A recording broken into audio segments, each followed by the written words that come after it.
বর্তমানে যোগাযোগের মাধ্যম হিসেবে হোয়াটসঅ্যাপ খুবই জনপ্রিয়। দ্রুত যোগাযোগের ক্ষেত্রে অত্যন্ত গুরুত্বপূর্ণ এই ইনস্ট্যান্ট মেসেজিং অ্যাপ্লিকেশন। তবে বিভিন্ন সময়ে এই মাধ্যমের অনেক অ্যাকাউন্ট নিষিদ্ধ হয়ে যায়। এমন পরিস্থিতির বেশিরভাগটাই দায়ী থাকে ব্যবহারকারীর। চলুন দেখে নেওয়া যাক কোন ভুলগুলোর কারণে আপনার অ্যাকাউন্ট নিষিদ্ধ হতে পারে। অপরিচিত কাউকে বারবার মেসেজ করলে, আপনি যদি সারাদিন এমন লোকদের বার্তা পাঠান যারা আপনার যোগাযোগের তালিকায় নেই, আপনার বার্তাগুলো স্প্যাম হিসেবে বিবেচিত হতে পারে। সেক্ষেত্রে আপনার অ্যাকাউন্ট বন্ধ হয়ে যাবে।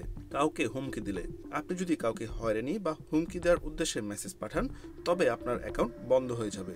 এছাড়াও ঘৃণ্য বা আপত্তিকর বার্তা পাঠানোর জন্য আপনার বিরুদ্ধে ব্যবস্থা নেওয়া হতে পারে।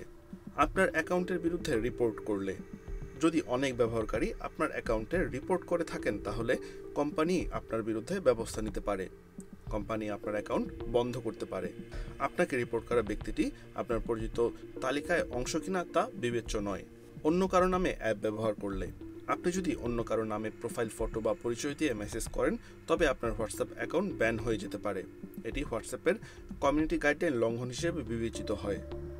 আপনি যদি কোনো সেলিব্রিটি, ব্র্যান্ড বা সংস্থার ছদ্মবেশে অ্যাপ চালান, তবে আপনার অ্যাকাউন্ট নিষিদ্ধ হতে পারে। থার্ড পার্টি অ্যাপ ব্যবহার করলে, অনেক ব্যবহারকারী হোয়াটসঅ্যাপ ব্যবহার করার পরিবর্তে থার্ড পার্টি অ্যাপ ব্যবহার করেন। এই পরিস্থিতিতে হোয়াটসঅ্যাপ ডেল্টা, জিবি হোয়াটসঅ্যাপ এবং হোয়াটসঅ্যাপ প্লাসের মতো নামসহ অনেক অ্যাপ পাওয়া যায়, কিন্তু কোম্পানি এই অ্যাপস ব্যবহার নিষিদ্ধ করেছে। আপনি যদি এই তৃতীয় পক্ষের অ্যাপগুলো ব্যবহার করেন, তাহলে আপনার অ্যাকাউন্ট বন্ধ হয়ে যেতে পারে।